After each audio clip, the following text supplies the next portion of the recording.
So, Milton, why don't we start with the U.S.?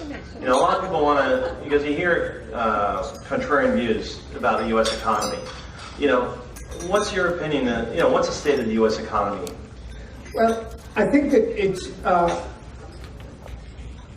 when I'm dealing with economists and people, particularly journalists, there tends to be an extreme. So they're either looking for the economy to spring back tomorrow, or they're very worried about a recession.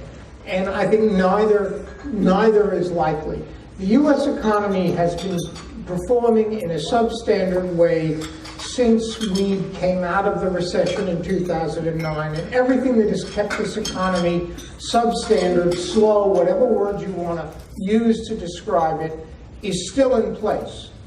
Having said that, there is very little reason to fear a recession in this environment. Forgive me, I want to belabor this a little bit, because a lot of people say, well, the economy is slow. Don't you think it can just sort of get slower and slower and we could fall into a recession?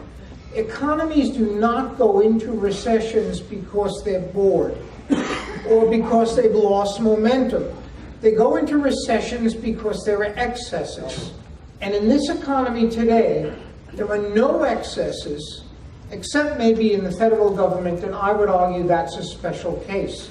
So when you look at housing, when you look at the debt levels of the household sector, when you look at corporate America, people are not, maybe not in the greatest shape, but they do not have the excesses that existed, for instance, in 2007, 2008, when we went into the Great Recession, or even in 2000 when we went into a relatively mild recession.